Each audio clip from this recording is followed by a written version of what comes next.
Andrew McCART, IFL TV in association with MTK Global. I'm here in Belfast. It's fight night for Conlan versus Ruiz. Fight night, baby. Conlan versus Ruiz. With me, I've got promoter Eaton. How are you feeling for fight night? I mean, you've been here all week, so you must be excited now. Yeah, I've been here since Monday. It's been,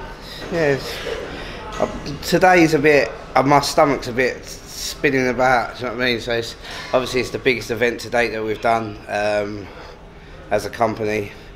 Obviously we've been involved in the Frampton shows and stuff like that, but as obviously just MTK, this is the biggest event we've done. So is that not just because you've had some breakfast? No, I ain't had no breakfast. I can't eat. Morning of a fight and that. Look like I've eaten though, don't I? But no, yeah, it's just it's been a good week. Obviously we've had a lot of things to do, public workouts, pressers and stuff like that, so it's been an unbelievable week. I'm here with the unbelievable Eaton. I don't know if people know what we're talking about. Do you know what, the cat got me tongue the other day in the presser. I froze a bit. I'm not used to all this. You said unbelievable 3 times in the space of like about 5 words. one sentence. But yeah, no, listen, it's been a great week. Obviously good mix, looking in fantastic shape. It's going to be a great event. 8,000 tickets sold. Obviously an outdoor event. Fingers crossed the rain don't come too hard. I know. Cold though. We've just been outside a little bit. Yeah, but it's the rain was like 10% chance. Now it's looking at like 40-50%. So it's a bit dreading that. So a bit, but it is what it is. When you do an outdoor event, you always have that risk, don't you? So exactly. We've seen that with the Frampton at Windsor this time last year. Yeah, Windsor Park was absolutely torrential, wasn't it? So don't worry, we've got the ponchos. Yeah. We're going to up the prices to a tenner each. Yeah, you were slinging them with the Frampton fight, weren't you? Throwing them, yeah, just launching them at people. But yeah, no, this is going to be a great event. It's got it's a stacked card from top to bottom, really. We've got good prospects, obviously, with D. Sullivan, Sean Duffy and Callum Bradley all in fights. Dennis McCann is over, unbelievable talent. Unbelievable. No, he's a cracking talent. I really believe the kid will go somewhere. He's obviously with Frank Warren and managed by MTK, but I really do believe the kid will go somewhere. Also, Alfredo Milli versus Mauritian, I think he's from Germany, 8-0, 2 undefeated boys. Really, that fight could top an Ulster Hall show on its own, because it's that good of a fight. But it's not on the TV cast. But also you got Paddy Barnes returning against Joel Sanchez. A little bit down at his natural weight now. Yeah, little. He's getting there. He will get there. Also, then the fight I'm looking forward to is McComb versus Renaud Garrido. Renaud Garrido's an absolute fucking so is McComb. Yeah, but they're both absolute lead balloons. They're off their heads. They're fucking absolute crazy. But no, it's a good fight. Obviously, you got Patrick McCrory versus Steve Collins Jr. for the Celtic title, which is another good fight. Nobody believed Steve Collins was going to make the weight, because obviously his campaign, the cruiserweight and that. But now he's got a new team with Pete Taylor and that. He's made the weight easy, coming a pound under. Luke Keeler versus Luis Arias is a very, very, very, very tough fight for Luke. But if he can beat Arias, then he can start calling for that world title. He's number 6 in the WBO, so he's got to get through him, but it's going to be a hard night's work. Then the Paddy Gallagher versus Chris Jenkins, another 2 absolute cranks, trying to kiss each other at the presser and stuff like that. But yeah, no, it's all good fun. That's a brilliant fight for the British and Commonwealth titles. And the main man, Conlan, against Diego Alberto Ruiz, who is a very, very good fighter. People are underestimating this kid. He can really fight. So it's going to be a good fight, but it's Mick's time to shine. He's got a great team behind him with Top Rank and obviously MTK. The world's his oyster, really. So he's just got to carry on winning, and that world title will be coming back to Belfast. Let's talk about Mick then. Obviously, he's fighting in his backyard, basically, in the Falls Park. I mean, it's a dream come true for somebody like Mick doing something like this, especially in the Failure Festival, isn't it? I was over there with him the other day, and turn your phone off, mate. Do you know what I mean? How unprofessional is that? Umar. Hang on. It's Umar. IFL Umar, I'm actually in the middle of an interview and you're disturbing me. Who do you think you are? Who do you think you are? He knows that's not me, that's a crap spot. Yeah, come into the restaurant and walk up, right to the back and walk up the stairs. Ah, blah, blah. Right. You here now, is it, Umar? Fucking don't know, who do you think he is turning up on your patch? Exactly, this is my Liberty, patch. mate, It's Liberty. my patch. And look at him, bowling in there, absolute Liberty. Yeah. But maybe he'll take over the interview. Yeah, I was over there with Mick the other day and just watching him soak it all up. Yeah. It's looking unreal over there, and for a kid from West Belfast who used to go to that festival and stuff like that, to actually be headlining it, it's something else, isn't it, really? Obviously, you're not Mick's promoter, but when you asked Bob Allen this question, and he gave me the answer that Mick has been quite slow in his development, because when you look at somebody with Mick's amateur pedigree, sometimes when they transition at the pro ranks, at this stage in their career, 10, 11, 12 fights in, they're sort of... We have a guest appearance. There we go, Umar, IFL, there Umar. Here he is. Yo, yo, yo. Team IFL, baby. Yeah, so what I'm saying is, like, for Mick's pedigree in the amateur career, sometimes when they're at this stage in their pro career, 10, 11 fights in, they're already mentioned in that world title, sort of... Yeah, but Mick's highly ranked by all the governing bodies. He's in no rush. He's not 30, 31, 32 years old, so he's in no rush. He's got probably the best team in the world behind him, with top rank, top promotional team, obviously the best management company in MTK. Yeah, of course, but so there's no rush for Mick. He's doing his thing, and he will. Another couple of fights, he'll be fighting for a world title. So he's up there high in the WBA, high in the WBO. So just got to keep plodding along, and he'll get there. So there's no rush for Mick. You broke down the whole card basically when I asked that question. How you feeling? You went done the Lee Eaton special. Done the Lee Eaton special. Yeah, but you mentioned that fairly Alfredo Melli might be it can top a. Yeah, 100%. That could top a small horse show. Well, what fight stands out for you? Is it the Melli fight, or is it the Melli fight? Yeah, I think the Melli fight and the Luke Healer fight are the two best fights on the card. But then you have got other good fights on there. Even just to watch Dennis McCann. Dennis McCann, I watched him at the O2 on the Dubois undercard, and this is the first time I've seen him live. So he's a great little fighter. But even Sean McComb versus Reynald Garrido, mate, Reynald Garrido is an absolute crank, and he will not stop coming. And Sean's got to adapt to that. So Sean's never fought someone like that. For Sean so he's only in 8th fight, I think it is. 8th fight, and he's fighting Garrido. People go, oh, he's 24 wins, 24 losses, but that don't tell. The amount of times that boy has been robbed is unbelievable. So no, it's a good test for him, and it'll be a good show. Turn your phone off, mate. Sorry, it's the gaffer, Jamie Conlan.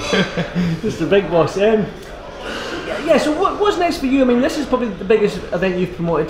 Yeah, obviously you've got the good team of MTK behind you. You mentioned Jamie there and all that. So there's a solid base you've got behind you, but this is the biggest event for you. So yeah, well, I done a little stat the other day. It was my first year as a promoter's licence, 266 fights and 31 titles. That's without Kazakhstan and Dubai shows, but it's a good little stat for being like a first year, and I'm thankful for MTK for putting obviously their trust in me and giving me the opportunities they do. And then for Jamie, I think it was about 10 weeks ago or something like that, he messaged me, said you're the lead promoter for this show. I jumped up and down in my front room. I was buzzing. Do you know what I mean? And for Jamie to put that trust into me, I really I appreciate it. MTK have done a lot for me, and I work hard. Do you know what I mean? I work hard, and now the rewards are coming. And I believe it's going to be obviously a big year, big end to the year coming with the golden contracts and stuff like that. So well, I was going to come on to that. Yeah, we can go on to that. But that's what I'm saying. It's the progress. I've been with MTK about nearly 3 years. 3 years in January, so 2.5 years. Yeah, sorry. Thick cunt, and yeah, so 2.5 years I've been with them, and the progression that has come from MTK is unreal. I've never seen a company grow so fast, but it's been very, very stressful. but we've got a good team. I've seen it firsthand. You do stress. Well, you wait till later. No, we've got a good team behind us. Me and Ian Ritchie for the last 18 months, for the events have been, or 2 years have been non-stop. He's the silent man in the background, but he's probably one of the most hardest working in MTK.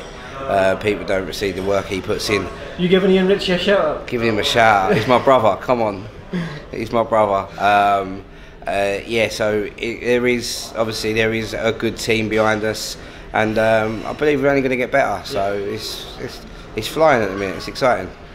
I want to talk about the golden contract as well. Yeah. I spoke to Jamie. Jamie broke it down a little bit for me, the concept and the structure of the tournament. Before we touch on that, I want to stay on this show just a little bit. You said there that you're the lead promoter for this show. What's it like being a lead promoter and have somebody like Bob Arum standing next to you? Absolute surreal. Yesterday I was like a little fanboy. I was standing next to Bob Arum, like I went to him during the main event. I was like, "Oh, do you want to stand in the middle for the photos?" He went, "No, you." I was like, "Fuck, okay." I stood there like that. It's surreal because, like, some people don't know my story, but I started in white collar boxing, like unlicensed boxing, charity boxing and stuff like that. So to come from that, being a fat little unlicensed promoter to being a fat normal promoter, but pro boxing promoter, is unreal. I literally started from the bottom. And now we're here. And now we're here, yeah. But I started from the bottom and started obviously just doing like unlicensed shows and stuff like that, and then obviously it grew, and I got the opportunity to come with MTK, and I've grabbed it with both hands. And then to have that opportunity standing next to Bob Arum on the stage is unreal to me. Have you had an opportunity yet to pick his brain on things? I haven't really spoke to him much. I've obviously just had little chats and that, but I'd love to actually sit down with him and obviously pick his brain, because for me, he's the best promoter in the world, and his results. Cheers for the shout out the other day, Ed. But yeah, no. Listen, he is the best promoter in the world. His results, yeah, you can see what he's done. Yeah. Stuff like that, but obviously, what other promoters are doing in like what Eddie's done for British boxing in the last 6 odd years is unreal. But what Bob's done over the last 40 years is just phenomenal. So it's brilliant to be working aside people like that. I'm just thankful for the opportunities and that. I know this golden contract that you've touched on a little bit. It's sort of like nothing's been. They've not said any opponents yet. They've not gave much away. But I'm not telling you. I know you're not. I know you won't. I know you won't. I don't know nothing. Just break down the tournament for me. Jamie's done it as well, but there's obviously don't know who your opponent is until the Monday before the fight. Yeah, basically you got 8 fighters. Obviously 8 fights, like a World Boxing Super Series sort of thing, but it's more of like local fighters that are want an opportunity. Like the criteria, obviously you got to be a certain number in BoxRec if you've got a title or if you challenge for a world title. But some of the boys in it have not got major promoters, so it's opportunity. It's a massive opportunity for them. So obviously you're going to have 3 weights. So you're going to have all 4 quarterfinals on one night. But then the thing is, with that, there's the loser of the quarterfinals still gets the opportunity to be the reserve in the next, so they fight each other. So there's still opportunities there. Even if you lose, you still got another fight. Things like that. But there's obviously the first place and there's the second place and third place. Yeah, the knockout bonus. There's a knockout bonus if you get 1 knockout. If you get 2, it goes like over doubles, and then obviously if you get 3 in a row, then you get a lovely lump sum. Yeah. The most interesting thing is you find out your opponent on the Monday. I like that idea. So you've got to train for everything. You've got to train for southpaws, within tricky, slick, everything, like absolutely everything. So I think that's the best thing about the tournament. And I think it's going to be an exciting format. And it's going to start. I think it starts in October. So. Well, hopefully that'll get. February, summertime, is it? Yeah. Hopefully that gets announced pretty soon, because some of the names that have been mentioned, it's going to be a very, very exciting. Name any?